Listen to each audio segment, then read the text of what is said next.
Sir నమస్తే sir Ramprasad గారు. నమస్తే అండి, చెప్పండి. రాంప్రసాద్ గారు, నేను రీసెంట్గా ఒక 2-3 హౌస్ వార్మింగ్ ఈవెంట్స్కి వెళ్ళాను, అదే గృహప్రవేశానికి వెళ్ళాను. ఒక 2-3 ఫ్రెండ్స్ ఇన్వైట్ చేశారు, సరే వెళ్ళాను. ఏంట్రా ఆల్ ఆఫ్ సడన్గా ఇల్లు కొనేశారు, చాలా పెద్ద బడ్జెట్లో ఇల్లు కొనేశారు, ఏంటంటే అనవసరంగా ట్యాక్స్ పోతుంది, సో ట్యాక్స్ బెనిఫిట్ కోసం, ట్యాక్స్ మిగిల్చుకోవడం కోసం ఇల్లు కొన్నామని చెప్పారు. నాకైతే అసలు ఏం అర్థం కాలేదు. ట్యాక్స్ బెనిఫిట్ కోసం, ట్యాక్స్ మిగిల్చుకోవడం కోసం అంత పెద్ద బడ్జెట్లో ఉన్న ఫలంగా ఇల్లు కొనుక్కోవడం అనేది మంచిదంటారా? ట్యాక్స్ మిగిల్చుకున్నారా లేదా, ఏదైనా ఇల్లు కొనడం అయితే అప్రిషియేట్ చేయండి. We should be happy. Okay okay. అయితే ట్యాక్స్ కొనటం, ట్యాక్స్ మిగలటం కొరకే కొన్నారా అంటే ఎంత ట్యాక్స్ సేవ్ చేస్తున్నారు, దట్ డిపెండ్స్ ఈయన ఏ ఇన్కమ్ ట్యాక్స్ ల్యాబ్లో ఉన్నారు. మీరు ఎంత ప్రాపర్టీ కొన్నా, 2 కోట్ల ప్రాపర్టీ కొన్నా, 50 లక్షలది కొన్నా, 1.5 కోటి కొన్నా, ట్యాక్స్ బెనిఫిట్ ఎంత వస్తుంది?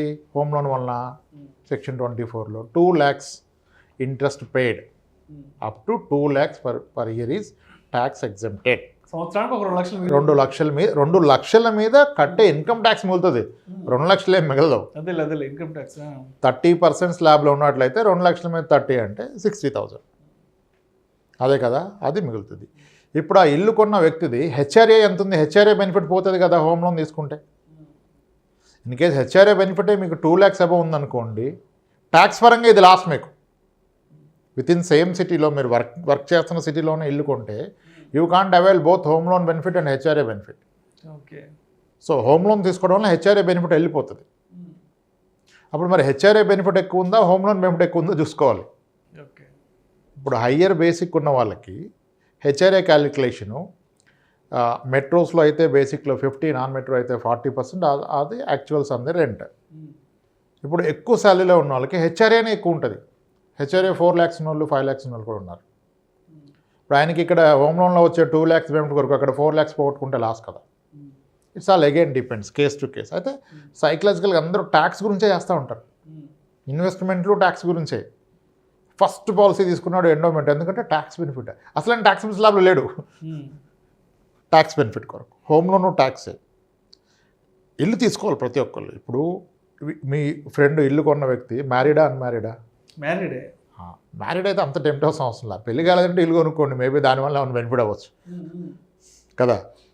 ఓన్లీ ట్యాక్స్ బెనిఫిట్ అలోన్ అయితే డెఫినెట్గా సింపుల్ ఫార్ములా, మీ హెచ్ఆర్ఏ బెనిఫిట్ పోతుంది అంటే ట్యాక్స్ బెనిఫిట్ కాకుండా వేరే కారణాల వల్ల కొనుక్కోండి. ఓన్లీ ట్యాక్స్ బెనిఫిట్ మీద కొనడం కరెక్ట్ అయితే కాదు. అంటే అప్పుడు మీరు రైట్ ప్రైస్ కొనాలి, తక్కువ ప్రైస్ కొనాలి కదా మార్కెట్ ప్రైస్ కన్నా. డెవలప్మెంట్ ఉండాలి, రెంటల్ ఇన్కమ్ ఉండాలి. మీరు ఉంటారా, రెంట్కి ఇస్తారా, మీరు ఫ్రీక్వెంట్గా జాబ్ షిఫ్ట్ అయ్యేవాళ్ళు అనుకోండి. ఓకే, ఈ పారామీటర్స్ అన్నీ కన్సిడర్ చేసుకోవాలి. వర్క్ చేస్తున్న లొకేషన్ కాకుండా వేరే లొకేషన్లో వెళ్ళి కొనుక్కోవచ్చు. అప్పుడు బోత్ హెచ్ఆర్ఏ ప్లస్ ఈ హోమ్ లోన్ బెనిఫిట్ 2 బెనిఫిట్లు తీసుకోవచ్చు. అలా కొనుక్కోవచ్చు. సేమ్ లొకేషన్లో వర్క్ చేస్తూ సేమ్ లొకేషన్లో కొనుక్కోవడం వల్ల మీరు హెచ్ఆర్ఏ బెనిఫిట్ లాస్ అవుతారు. కంపారిటివ్గా ఏది ఎక్కువ బెనిఫిట్స్ ఉందో చూసుకోండి. అంటే కారణం వేరేది ఉంటో కొనుక్కోవచ్చు. ఓన్లీ ట్యాక్స్ బెనిఫిట్ అయితే మీరు ఈ పారామీటర్స్ ఆలోచించుకుని కొనుక్కోవాలి. రాంప్రసాద్ గారు, అంటే మీరు ఇందాక అడిగారు కదా మీ ఫ్రెండ్కి పెళ్ళి అయిందా, పెళ్ళి కాలేదని. సో నేను పెళ్ళి అయిందని చెప్పాను కదా, ఒకవేళ పెళ్ళి కాకపోతే వచ్చే బెనిఫిట్స్ ఏంటి ఇల్లు కొనడంలో? పెళ్ళి కాకపోతే ఇల్లు కొనాల్సిందే కదా సార్.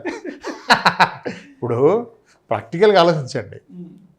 2 మ్యాచెస్ వచ్చాయి ఒక అమ్మాయికి, 2 అబ్బాయిలు వచ్చారు, 2 బాగున్నారు అద్భుతంగా. ఒక అతని శాలరీ 2 lakhs per month, ఇంకొక అతని శాలరీ 1 lakh per month. ఈ 1 lakh ఉండడానికి ఇల్లు ఉంది, 2 లక్షలు ఉండడానికి ఇల్లు లేదు. ఎవరిని ఎక్కువగా ప్రిఫర్ చేస్తారు? శాలరీ ఉంది, ఇల్లుకి ఇల్లు ఉంది. శాలరీ ఎక్కువ ఉన్నా దానికి వెయిటేజ్ ఉండదు, ఎందుకంటే శాలరీ నాట్ పర్మనెంట్ అన్న ఫీలింగ్లో ఉంటారు జనాలు. కానీ ఇల్లు ఉంటే పర్మనెంట్, ఒక స్థిరాస్తి అనేది ఉంది కదా. అది లోన్లో ఉన్నా, ఓన్ అయినా, లోన్ అయినా. లోన్ ఎంత ఉందని అడగరు కదా, ఇల్లు తీసుకున్నాడా అని అడుగుతారు. అబ్బాయికి ఏమైనా స్థిరాస్తి ఉందా, ఆస్తి పాస్తులోనే అడుగుతారు. ఆస్తి ఉంది, నెలకు 1 లక్ష రూపాయలు జీతం వస్తుంది. ఆస్తి ఉంది, అప్పు ఉంది, కానీ అప్పు ఎవడ కనపడదు కదా. చెప్పరు. ఆ ఇల్లు ఉంటే అతని వెయిటేజ్ పెరుగుతుంది. The chances that will get a better match. So కాబట్టి అప్పుడు ట్యాక్స్ బెనిఫిట్ కాదు, ఈ బెనిఫిట్ ఉందని కొనుక్కోవచ్చు అతను, తప్పలేదు. నేను I will also encourage people to buy house. ప్లానింగ్లో చెప్పేస్తాం, 30 ఏళ్ళు దాటిపోతున్నది, మరి ఇల్లు కొనుక్కుంటే బెస్ట్ కదా, సో కొనుక్కోమని చెప్తాం, తప్పేం లేదు. అది నా లాజిక్ అంతే. అందరికీ అవసరం, కొందరికి తప్పనిసరి. ఎప్పుడో ఒకసారి అయితే ఇల్లు కొనాలి కదా, ఇంకా మ్యారేజ్ డ్యూ ఉంటే ముందే కొని పెట్టుకోండి, బెస్ట్ కదా.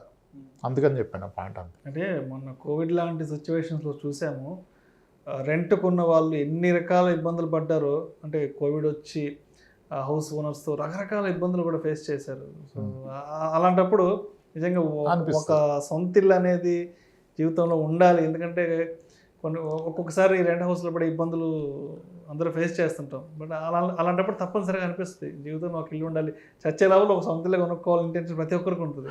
అందరికీ చెప్పేది అదే సార్, ఖచ్చితంగా ఇల్లు కొనుక్కోండి. కానీ ఇల్లు కొనడానికి ఇంకేమైనా లైఫ్లో మిస్ అవుతున్నారో చూసుకోండి.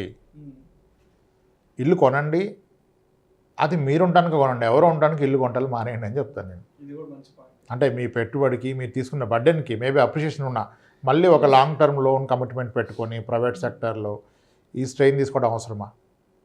సో ఎలాగో కొనుక్కున్నాం కాబట్టి ఆ సంతోషాన్ని మన ఇంట్లో మనం అనుభవించి సరిపోద్ది అంటారు.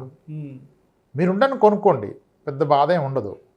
ఆ ఈఎంఐ కట్టినా ఆనందంగా కట్టుకోవచ్చు, ఇంట్లో ఉన్నారు కదా. కొనాల్సిందే ఇల్లు, దానికేం వ్యతిరేకత లేదు. స్థాయికి మించి సెకండ్ ఇల్లు కొంటా, ఉన్న శాలరీలో మ్యాక్సిమం ఈఎంఐ దానికే పెట్టేస్తా, పెద్ద ఇల్లు కొంటా అంటే కష్టం. ఒక ఇల్లు కొనుక్కోండి మీ కంఫర్ట్ కొరకు, that's fine. Thank you sir, thank you so much Ram Prasad garu. Tax benefit కోసం ఎలాంటి సందర్భాలలో ఇల్లు కొనుక్కోవచ్చు, ఒకవేళ ఇల్లు కొనుక్కుంటే ట్యాక్స్ పరంగా ఎలాంటి బెనిఫిట్స్ మిస్ అవుతాము అనే అంశం గురించి చాలా చక్కగా వివరించారు sir. Thank you so much sir.